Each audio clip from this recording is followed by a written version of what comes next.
fast sound guy in the back was able to mute me, so that was awesome.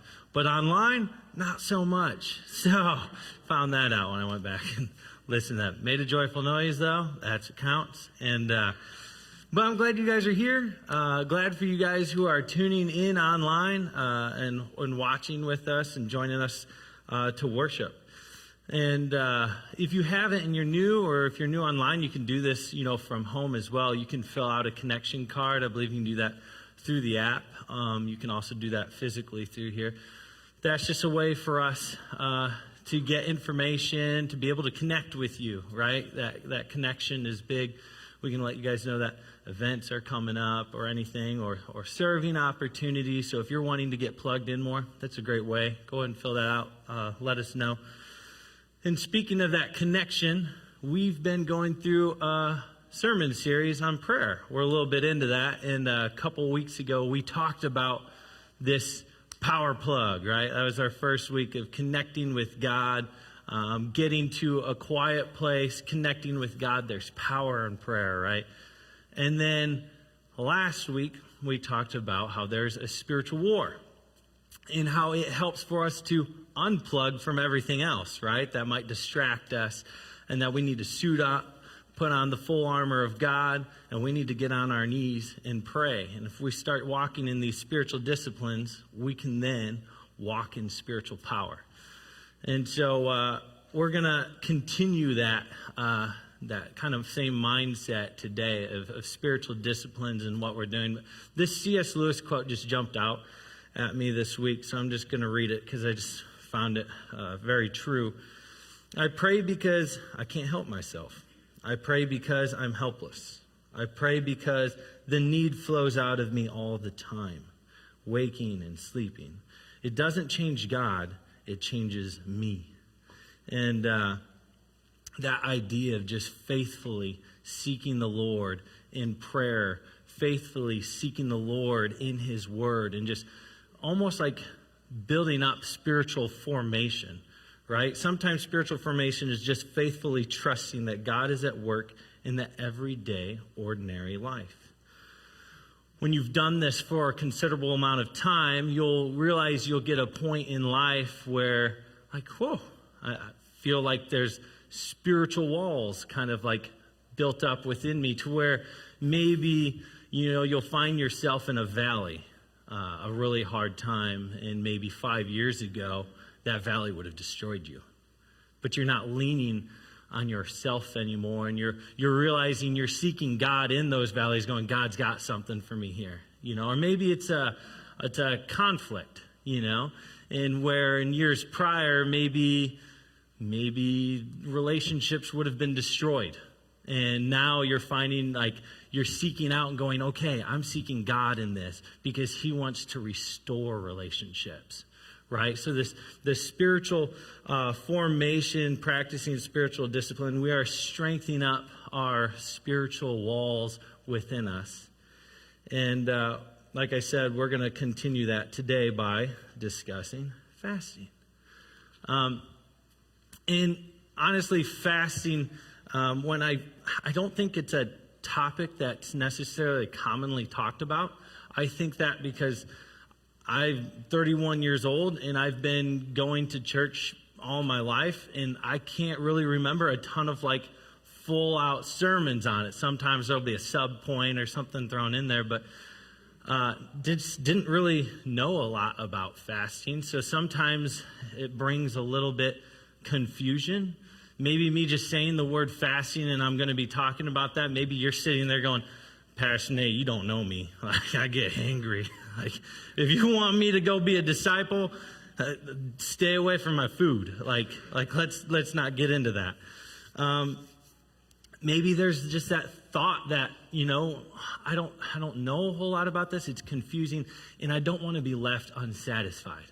I don't want to try this new thing when you're at a restaurant, right? And you got your safe option, and it's like, but that sounds good, but like, I know I'll be satisfied here. I don't know. Maybe this will leave me unsatisfied when I'm leaving, going, man, I wish I would not have done that choice. In fact, and this might throw some of you off and you might not agree with me at all, but just growing up, I've kind of been skeptic of chiropractors. And I'm sorry if that's you and you're here and you're in that field, like that might be your business. And maybe some of you are like believers. I know my family, I mean, they are believers. They go like weekly and they're like, fix me, doctor. And like, Humpty Dumpty, put me all back together again kind of thing. But for me, I don't know why. I was just always like, I don't know. I don't know if I'm going to do this. And but I'm also like starting to get to that age where it's like things aren't moving anymore like they used to. So I know some of you are laughing like, okay, yeah, you. But I always do say like I'm like an old man in like a younger man's body. And I say that because last year I started getting like vertigo, like really bad, like to a point where like I couldn't even get up and walk around. It'd take me out for a couple days. That was weird. So I ended up going to the doctor. Good old Dr. Paul, he's in there talking with me. He was pretty like, whoa, this is interesting.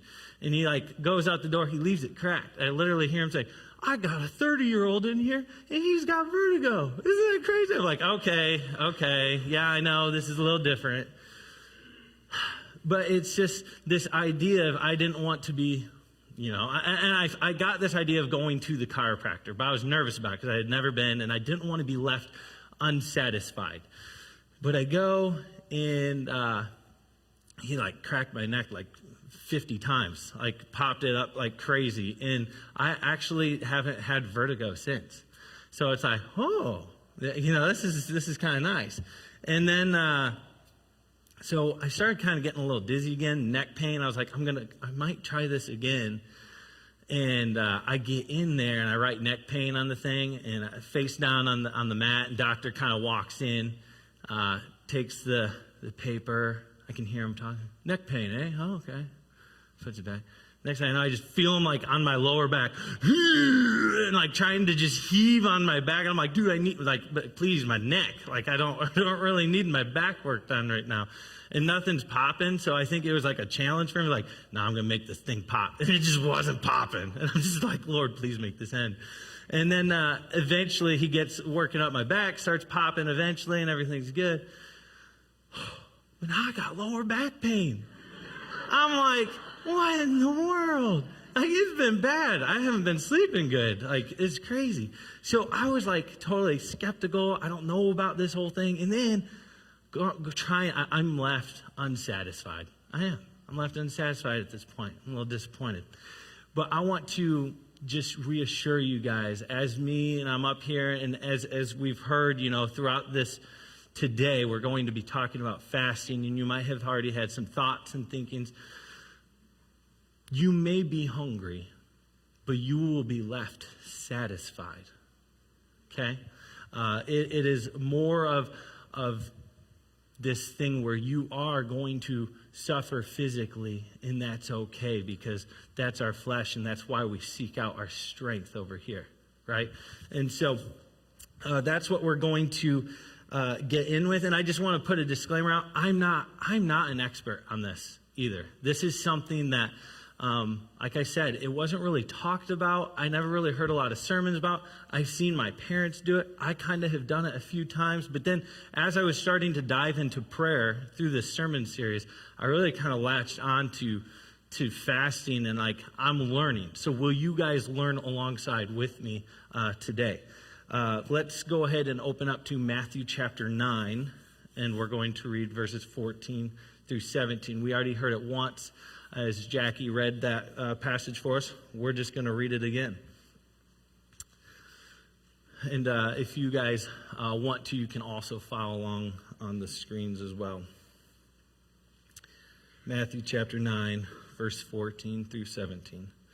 Then the disciples of John came to him saying, "Why do we and the Pharisees fast, but your disciples do not fast?" And Jesus said to them, "Can the wedding guests mourn as long as the bridegroom is with them? The days will come when the bridegroom is taken away from them, and they will fast. No one puts a piece of unshrunk cloth on an old garment, for the patch tears away from the garment, and a worse tear is made. Neither is new wine put in old wineskins. If it is, the skins burst and the wine is spilled, and the skins are destroyed. But new wine is put into fresh wineskins, and so both are preserved. So, before we get too far and too deep into this, let's define fasting. Fasting is abstaining from food for a spiritual reason. It's a biblical principle all through Old and New Testament where we actually deny ourselves physical food so that we can spend time seeking God. In the Bible, you can find different kinds of lengths of fasts. 1 day, 3 days, 7 days, 10 days, 21 days, even 40 days. There's like 3 of those in the Bible. One of those is pretty well known of Jesus fasting in the desert.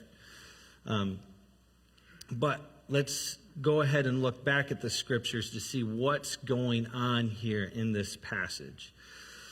Then the disciples of John came to him saying, "Why do we and the Pharisees fast, but your disciples do not fast?" You see, this is John the Baptist, right? The baptizer. He had a following. He had disciples as well. He was the man with camel hair, ate wild locusts and honey, and he was well known with, kind of calling the way for Jesus' coming. And so you would think like John's disciples and John the Baptist, and you have Jesus' disciples kind of like, more so unified on the same track, but in this area, maybe they're not so much. And then you have John's disciples actually coming going, hey, he's bringing in the Pharisees in this. Their students and their disciples are fasting. Like, these are the rivals, right? These are the guys. They do not play well at all. They don't get along. But here's John's disciples saying, hey, we're fasting. They're fasting. Why aren't your disciples fasting? And Jesus' crew were eating, drinking, and being merry. They were known to be accused for being gluttons, drunkards, and sinners. So they were feasting. That's what they were doing. They were feasting. And so they asked Jesus, why aren't your disciples fasting? So Jesus answers them in a creative way. You see him talking about the bridegroom, right? And in the Bible, an illustration that's used quite often is, how God is connected with the people, and God is the groom, and we, the people, are his bride. And even in the Old Testament, you'll see where, when people would worship other gods or idols, like idolatry, it would refer it to as adultery. You have cheated, you have strayed, you've left me. And here we have Jesus saying, the bridegroom is here. This is a big kind of profound statement, right? The bridegroom, that's the Son of Man. That's God in flesh. Like, the bridegroom is here. This is a huge statement. And what he's saying is you would never, ever fast when it's time to feast. Now, they'll fast. That time will come. But right now, I'm here. Jesus is here. That's what he's saying. I'm the bridegroom. I am here. It is time to feast. Jesus is saying, my presence is like a wedding feast in this little passage right here that we find. A lot of you have been to weddings. We know typical wedding, ceremony, 25, 30 minutes in length. Unless you get one of those like officiants that kind of just keep going. They throw in a few extra songs and you're like, please say I do. Like, what's going on here? You've been there for like an hour. But typically, that's not really how it goes. There's time that passes in between. And then you get to the reception, which lasts a couple hours, maybe 3, maybe 4. That's if you're wanting to stay for like the whole thing. But in reality, people kind of come and go and leave freely. And that's kind of our typical wedding. A wedding in Jesus' time, at this time, was huge. Huge. We have to really take what he's saying here and put it into context. A wedding back then would take days. It would last days. The celebration, sometimes up and over a week. Like celebrating that long. Like, they just pause everything in life and just celebrate the bride and the groom in like this huge celebration, and it's this huge party and feast. So we just had the Super Bowl. Yeah, we throw some pretty good parties. Nothing like this. Maybe think Christmas or Thanksgiving, you throw a pretty good party. No, nothing compares to this. This is like a huge, huge party. And Jesus is saying the bridegroom is here. No one fasts at the peak of celebration. We are all celebrating. I'm here. His disciples are feasting on Jesus. John 6:5-1 reads, I am the living bread that came down from heaven. If anyone eats of this bread, he will live forever. The bread is my flesh, which I will give for the life of the world. If we go back to verse 15, it does say, days will come when the bridegroom is taken away from them, and then they will fast, but it's going to be different. They are going to fast, but it's not like how we used to. That's pretty much what Jesus is saying here when he kind of starts giving these next two examples about the garment and the patch and the new wine and old wine skins. And he kind of is coming with this new idea that he wants to kind of describe here. And in doing this, just wanting to explain the whole wine skins, because I hear that stuff, I'm like, that sounds great, but I don't really know the process and how this works. Basically, they would take the grape juice, right, and put them in wine skins. And see, grape juice, you want it to fermentate. Fermentation, am I saying that right? Someone help me out. Thank you. You can tell I really know this area field very well. And anyways, this would expand over time. And so the new wine skins, those are designed to stretch and expand as the grape juice and the wine expands, right? And the old wine skins, they're done stretching, right? They've done that. So if you pour new wine in the old wine skins, those are going to burst. Those are going to burst. So Jesus is like, I have this new crazy way. Like, we've been fasting like this. I got something for you guys. Like, the bridegroom's here. Let me show you and demonstrate. So Jesus is saying something profound here. And to kind of understand, we got to go look at the Old Testament and understand like fasting and how it was kind of done. There were kind of a few different styles of fasting. One of them was consecration. We have Joshua consecrating himself and the Israelites before they crossed the Jordan River. You have fasting that was used for grief and sorrow or going through a hard time, right? And you have Esther, if you've been in Esther, and she calls in Mordecai, and she says, gather as many Jews as you can and pray and fast, right? We're in a tough time right now. And then you get to one of the more common ones at this time is fasting of repentance and seeking out forgiveness, right? You have a great example of this in the book of Jonah. Jonah coming to Nineveh, right? And kind of laying down a pretty heavy message to the entire place saying, hey, you got to turn from your ways or God's going to wipe you out. And so what does Nineveh do? They like humble themselves. They put on sackcloth and they just pray and they do a fast throughout the entire place. And they cry out to the Lord. They seek the Lord and say, please spare us. So this is a common one that you see in the Old Testament as well. And so what is Jesus saying here? What's his profound statement with specifically that last one?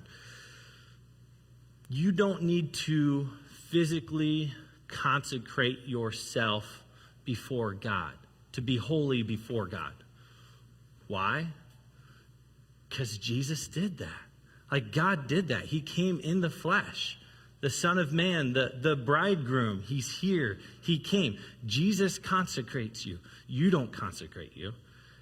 If we live that mindset of like behavioral modification of trying to like do, like I got to earn my own way, that's old like wineskins mentality, and that's just going to burst, right?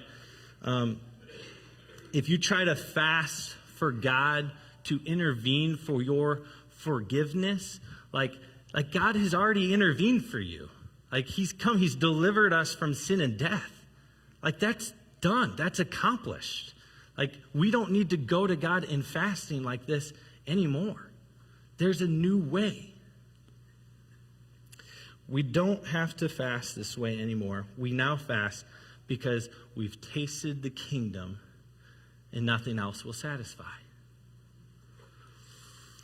I grew up in a meat and potatoes home. That was our family. That's kind of what we did. And occasionally my family would grill steak. And I'm going to confess here, I was the guy that put ketchup on the steak.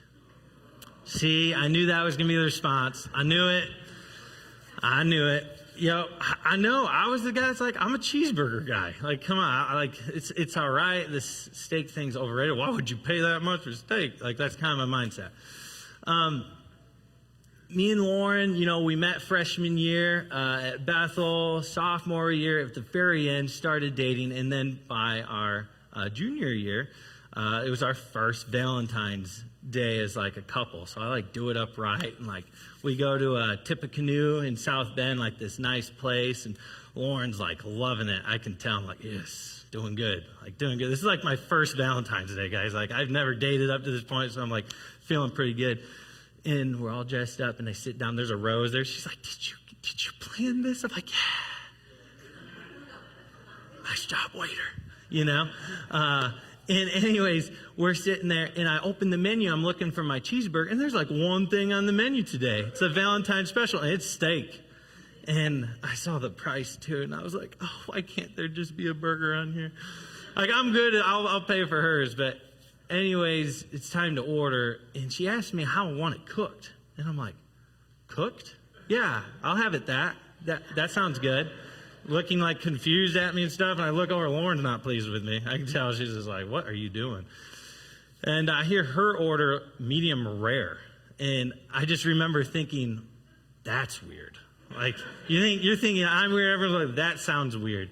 And literally, they bring it out and it's bleeding. I'm like, there's blood on this plate.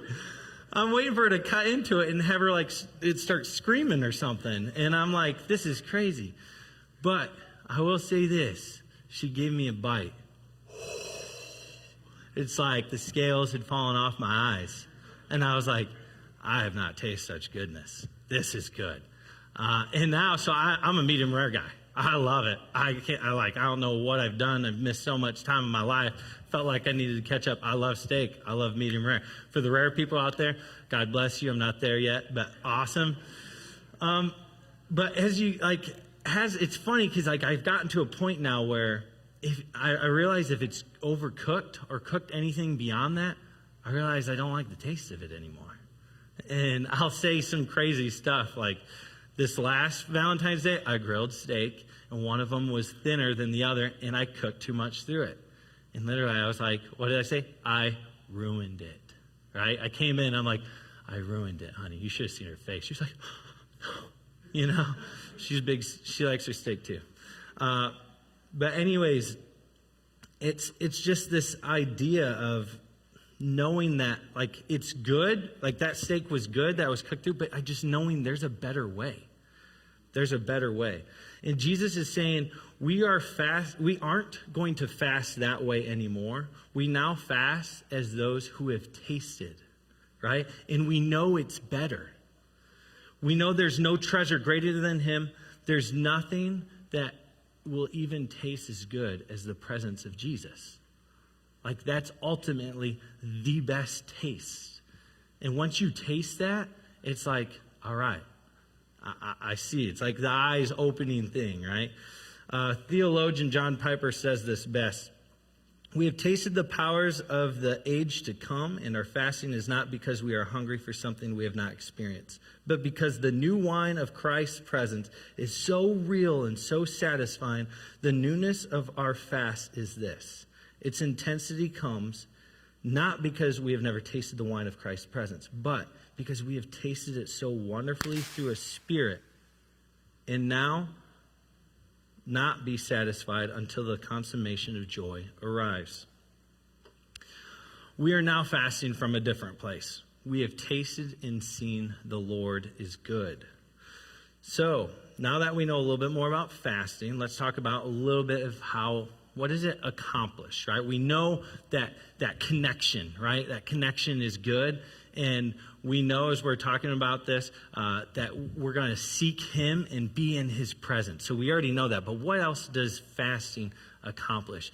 And I like to imagine, like, as week 1, we talked about this power plug, right? I like imagining like there's a power dial on it. And we're able to just crank it up a few, clicks.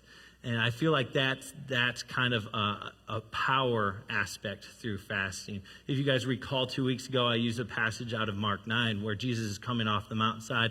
The disciples are trying to cast out an evil spirit, and they fail, and they're not able to. And Jesus does like that. And the disciples are like, what did we do wrong? And he's like, this kind only comes out with prayer and fasting. There's a level of power that comes with fasting. Fasting also is like an MRI. It's like a great way to really inspect yourself as well. I don't know if you guys know this, but it was something I was like researching going into. The number one choice of comfort, I thought would be alcohol. It's not alcohol. It's food. Food is the number one choice of comfort. And it reminded me of maybe a script that runs through our head sometimes, right? Talked about this last week. Satan likes to solicit thoughts to the mind, right? He likes to tell us stuff. You're never going to measure up. You're always going to fall short. You're a failure. That's why you didn't get that promotion. That's why you didn't get that new job. That's why your kids act that way. You're a disappointment. We kind of hear those things. And you know what just shuts that off for a little bit? Culver's frozen custard. Yeah, it does. It does, right? So, having pizza late at night or something, you're feeling low and, depressed, not very good. And it's just like, you start hearing those things. Oh, yes, Satan. It just doesn't work all the time. But for a little time, it might shut that off, right? It kind of tunes it out, tunes out that negativity. But in doing that, we're choosing to rely on comfort and not on God. Do you see? That's what fasting does. It removes that comfort away. And that's actually a good thing, right? Like taking that comfort away forces us to be uncomfortable and go, I don't know what to do here, so I'm going to fall on my knees. And I'm going to choose God in this moment.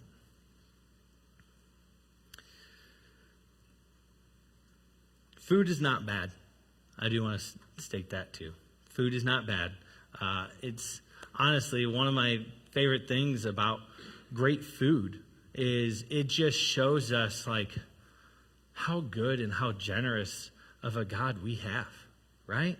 We don't have to he didn't have to make food taste good. He didn't have to like give us taste buds or anything like that. Like food is awesome. And it's as if God was saying, like, not only am I going to sustain you with this, you're going to have great pleasure with food as well. Like I said, I'm not trying to make food sound like the bad guy here. I don't know if you kind of know me. I like food. I do. I like food. But what I am saying is food has not been given to us to emotionally protect us. That makes sense? Food has not been given to us to emotionally protect us. It's been given to us to sustain us and create joy and gratitude to the giver of such great gifts. Fasting can show us stuff within yourself. As we conclude here, I do kind of want to talk about, like, first week, I kind of set like a challenge for us at the end with the Lord's Prayer. Like, let's do this. Let's take this template that Jesus gave us, right? We kind of prayed here as a church, and then I want to challenge you guys to pray at home. And Last week kind of challenged us to maybe unplug from some devices and different things and focus our attention on God. And this week, I really do want to challenge us to fast. And maybe some of you are feeling a little overwhelmed through this series, maybe feeling a bit of shame. And I want to tell you guys, like there's a difference of being like convicted of certain things and then like taking on shame.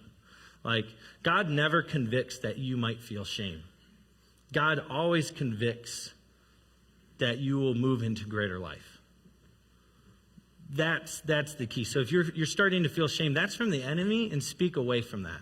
But it's okay if you're feeling challenged, and feeling convicted. God wants us to move into greater life.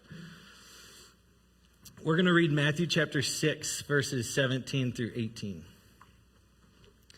But when you fast, put oil on your head and wash your face so that it will not be obvious to others that you are fasting, but only to your Father who is unseen, and your Father who sees what is done in secret will reward you. Here you have Jesus. Again, like a couple weeks ago, Jesus kind of says, this is how you pray. We have one of these passages of, okay, here's how we fast. But right away, I want to notice something. Notice that second word up there. But when. Not but if. Like this is something that as believers, as church body, like Jesus has an expectation that we would seek the Lord all out, and that calls to removing stuff from us, right? Like removing the idea of food and seeking our Lord. Oil on your head and wash your face. What does that mean modern day? Get up, take a shower, wash your hair, brush your teeth. Same things that we kind of typically do. Basically, the hypocrites were really good at this, of really showing publicly that they were, I'm so holy. I'm making sacrifices. I'm fasting. Now, the key to this whole thing is not to draw attention to yourself. That's really what Jesus is saying in this passage. The whole idea of fasting is drawing your attention to the Lord, seeking the Lord, as you can kind of feel this theme today. That's it. We have to seek God in this.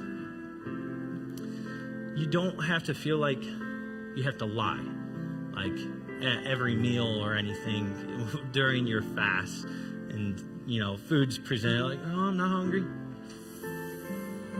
Like, you don't have to do that. Like, it isn't, if someone finds out you're fasting, it isn't like your reward is spoiled. But the key of fasting that Jesus is saying here is your intention is supposed to be on me, not yourself. So yeah, don't go talking about how you're fasting and, you're not supposed to have it reflect and be about us. The whole idea of fasting is just connecting with our Father. Joel 1:14 says, declare a holy fast, call a sacred assembly, summon the elders and all who live in the land to the house of the Lord your God, and cry out to the Lord. I love that, cry out to the Lord. Let's do that. Can we do that as a church this week? Let's remember that there are a lot of different types of fasts too. But I really... lengths, right? There's different. I really do want to challenge you guys. So as we're sitting here and like maybe you've heard me talk about it, I really want us to challenge us this week to find time. As Michael said, it takes time. You got to kind of plan it out. You got to map it out. You got to decide, how long am I going to want to do this for? As I said, there's different types or lengths of fasts. Typically, for those who are sitting here like, I don't know anything about fasting, you would pass up breakfast and lunch, and then if it's a one-day fast, reunite with your family at dinner time. Some people go beyond that and do the full day, and then we'll break fast at breakfast the following day. That's always an option as well. There's the Daniel fast of fruits and vegetables and juice, and that's it. And sometimes people will do that fast for a really long time. And so I want you guys to take time and talk with God. Talk to Him about this fasting thing. Seek the Lord in this. And I want to remind you guys, every time your stomach growls. Every time you feel your flesh growing a little weak, that's a moment for you to turn and seek Him wherever you're at, whether you're at work, your office, or take those times where you're normally eating. Pray. Pray. You'll be reminded quite often. You'll be shown quite a few things. But ultimately, we just want to taste His presence, because that's what satisfies us. Remember, denying your body nutrition, relying on God spiritually. It's a good thing. Some of you are going to fast for different things. Fast and prayer go hand in hand, right? So as you're fasting, maybe you'll be fasting for your marriage, because you just know, God, I need you in my marriage right now. Maybe some of you will be fasting for financial provision. Maybe it's a new job. Maybe it's a friend who's seeking out a new job, and you just want to fast, and you want to just devote more actually time to seeking God in that. Maybe there's a loved one that doesn't know Christ, and you want to fast for that individual. That's awesome. Maybe some of you are going to fast for the pulpit committee and ask God for wisdom, guidance, patience.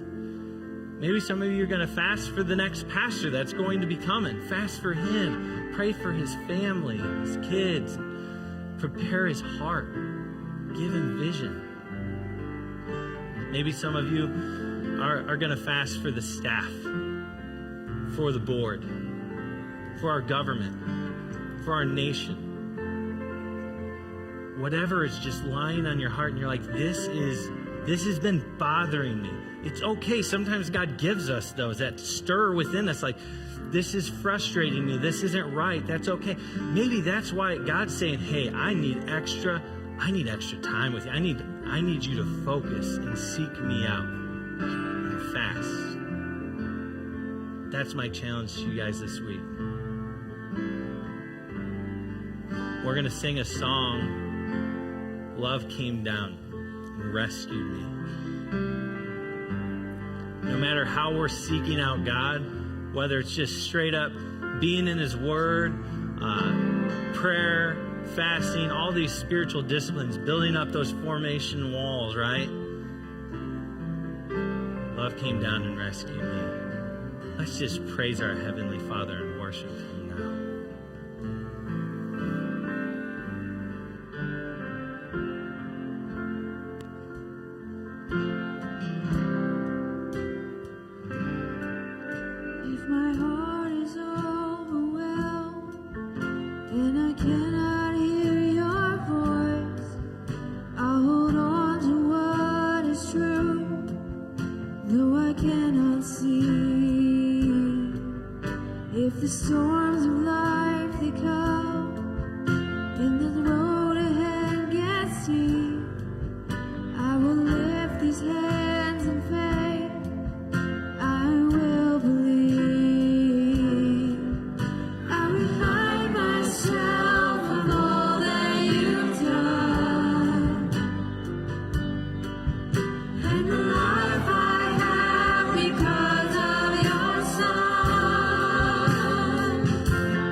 Today, as we depart this place, walk through this week, and do what I don't know if you guys do this every week and every day, but I know I struggle to do it. I don't seek God often enough. And part of that is I don't recognize every day and every decision that I am His, that I'm His child.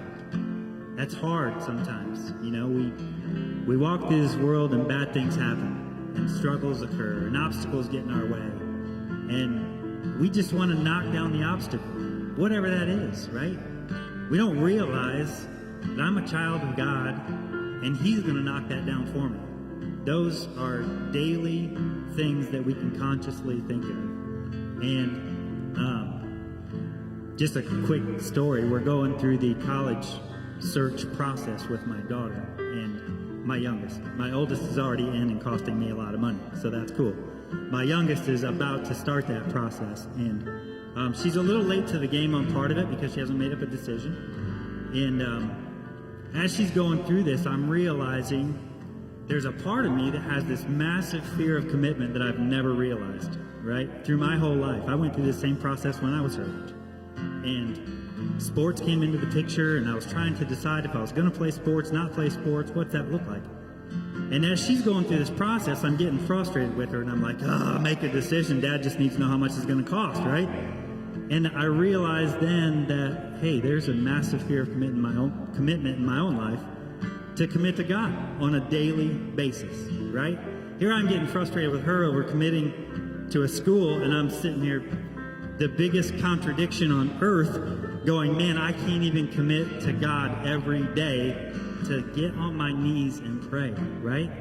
And probably you view me differently than that, because I'm up here, I worship, I do these things, I'm in front of you guys, I'm not scared of a crowd. And you got probably go, man, this guy's got it together, right? No, I don't. I promise you, I don't. I fear commitment. I fear those things. I fear the obstacles in front of me, just like everybody else. But this is a good reminder today to go out and seek God this week in everything I do, in every decision we have to make. And in all of those things, God will help us see those things through, as long as we're seeking Him and His will. So do that this week. It's an encouraging statement. We all can do it. And as we leave today, here's the blessing. May the Lord bless you and keep you. May the Lord make His face shine on you and be gracious to you. May the Lord turn His face toward you and give you peace. Go and seek God this week.